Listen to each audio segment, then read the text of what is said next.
What's up, world? My name is Robby Green, owner, founder of Dynamic Performance Training.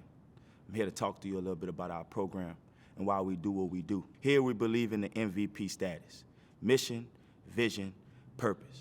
We try to give our guys the tools to make it to the next level. This journey that we've been on hasn't been easy.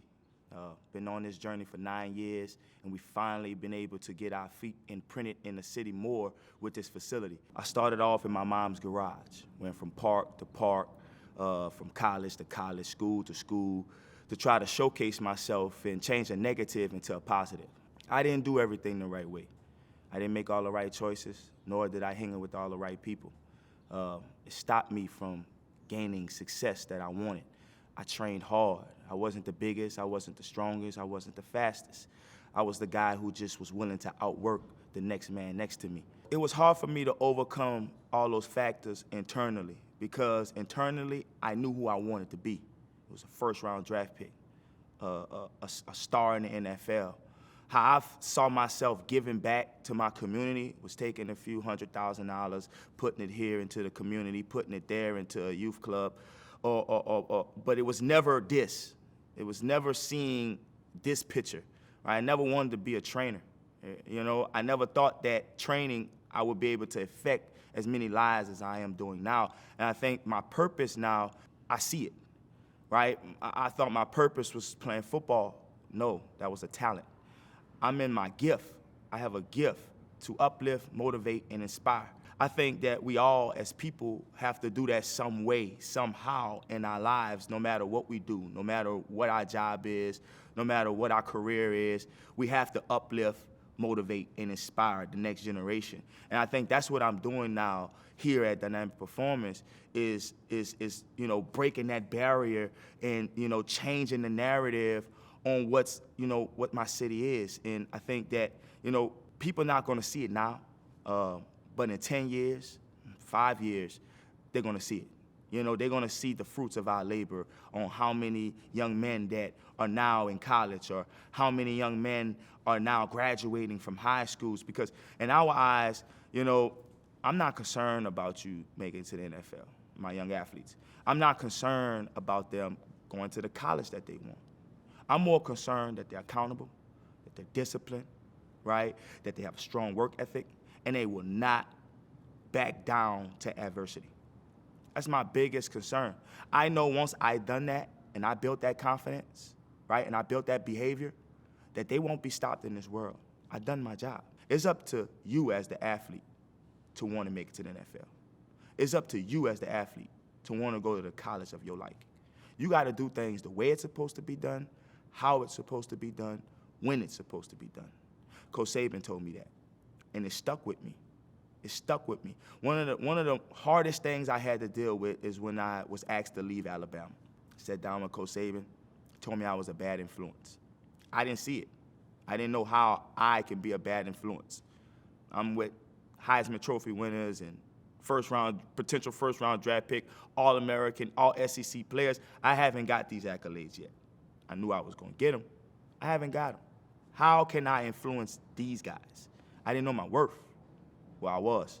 All those guys that had those accolades and those awards, they wanted to be around me. They wanted to gravitate to me just as much as I wanted to be around them. But I played a role in their thinking. I played a role in their movement. So I had to, years down the line, look myself in the mirror and no longer point the finger, point the thumb, and realize that, yeah, Robby, you was a bad influence, regardless if you thought you was or not.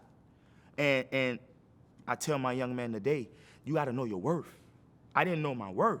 That's why I didn't think that I was that effective to the people around me, and I was, And another thing that happened to me after that meeting with Coach Saban, the next coach I saw was Coach Bruton Burns, a native here in New Orleans, recruited me gave me my first scholarship at Clemson when he was at Clemson, and then months later he came to the high school in crimson and white, and same guy, I saw him at Clemson, the same guy he was when he came to my high school at John Curtis to see me and recruit me, and gave me them open arms.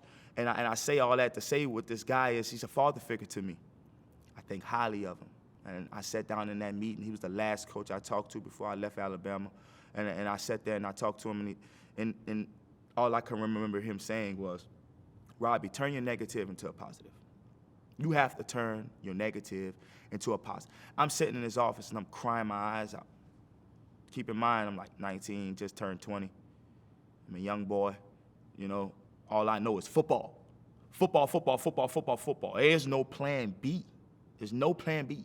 It's it. And I'm looking at Coach and he's telling me, you gotta turn your negative into a positive. I'm like, Coach, what do you mean? Turn my negative to a positive?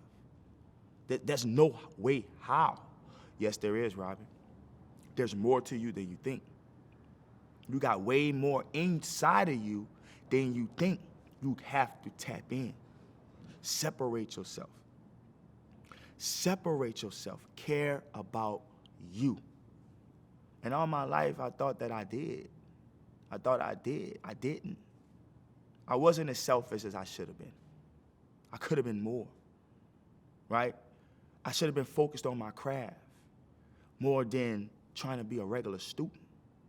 I tell my young athletes all the time, all right, when you're chasing success or you're chasing greatness, right, it's boring. It's repetitive. It's repetitive. You have to find the happiness in it. You have to find the fun in it. I had a young man, Jaden Weber. All right, shout out Jaden Weber, young man in here, right, gonna be a 2025 kid, linebacker, gonna be a stud. And we in there working out 2 nights ago, right, and I'm killing them.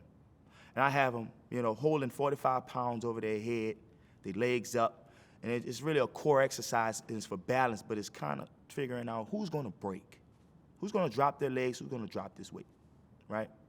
But while I'm telling them to hold that weight over their head, I'm telling the class, hey, close your eyes and paint your paradise. Right now, you're going through pain. Right now, you're going through adversity. But still, through that pain and through that adversity, find the peace. Find the happiness. Find that place of paradise. And you know what that young man told me? Which was like, I never, heard something like that from one of my college athletes, pro athletes, high school athletes, let alone, a kid that just got into the 9th grade. He told me, Coach, what if my paradise is this? Right?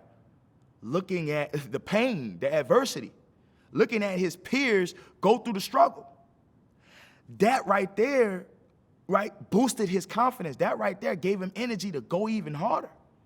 And I had to stutter on my words a little bit with the young man because it was like, whoa, I wasn't expecting him to say that. All the rest of them closing their eyes, right, and they're painting that paradise. Even me, myself, when I close my eyes, my perfect paradise is on the beach, right, kicked up on the sand, the waves flowing, me and my lady, we chilling, we just watching paradise, the sunset. That's my perfect world. That's my paradise. It's my peace. But for him to say his paradise is in the heat of the moment, his paradise is in the grind, it's in the mud, was shocking to me. That's the next generation, right? We can't shy away from that. We have to continue to find ways to uplift, motivate, and inspire that way of thinking because we keep evolving as people, right? We keep evolving as a community. And my job here in the community and what I want to get accomplished, if people don't know, I'm going to tell you myself. We want to uplift the graduation rate.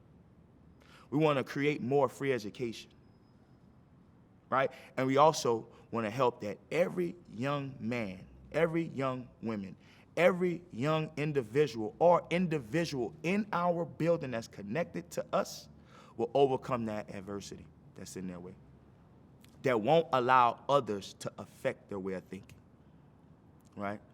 That's our whole mission here, right? That's our whole purpose here. We walk with faith.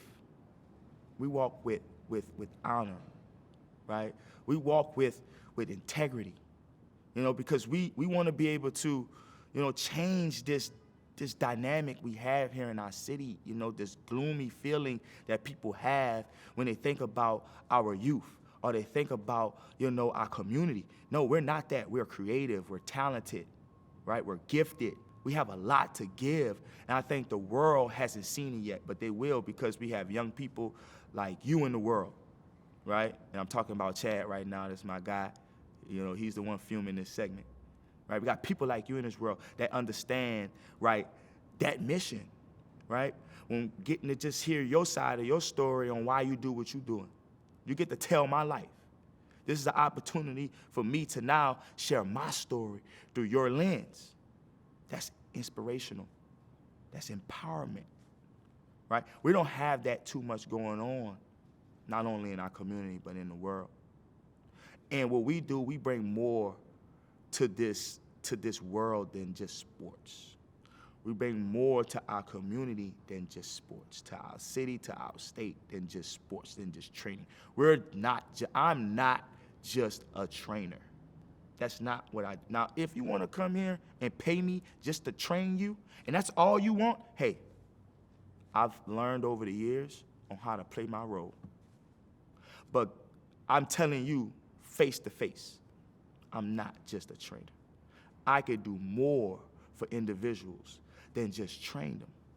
I've been through something. I have a testimony and I can share. I have, other, friends and family members that I love dearly that has testimonies that I listen to, and other young men that has testimonies and we listen to and we share. The empowerment of a testimony can go so far than any dollar that you can give me. A testimony is priceless. Because like Devontae Smith, who's training with us now for the last month, all right, first round draft pick, Hall of Fame athlete. I've been training Devontae since the 8th grade. The first day I met Devontae, right, I asked him these 2 questions. Tay, what is your goal?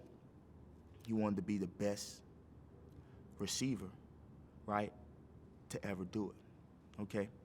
Well, Tay, what is your dream? I want to be a professional athlete. Ha, that don't line up correctly. Your goal is to be the best receiver to ever do it. But your dream is to just make it to the NFL? No. We got to want more than that. My dream was to be a first-round draft pick. It didn't happen. Can't cut myself short. Just putting on a helmet, some shoulder pads, and a logo, that's no different than your high school and your college. It's the same equipment, right? What's going to define you? What's going to separate you? What's going to leave your legacy? If you're not doing this to be a Hall of Famer, stop right now. Tay won the Heisman Trophy. After the Heisman Trophy, he went and got McDonald's, watched Netflix, went straight to sleep. Not many people do that after winning that prestigious of an award.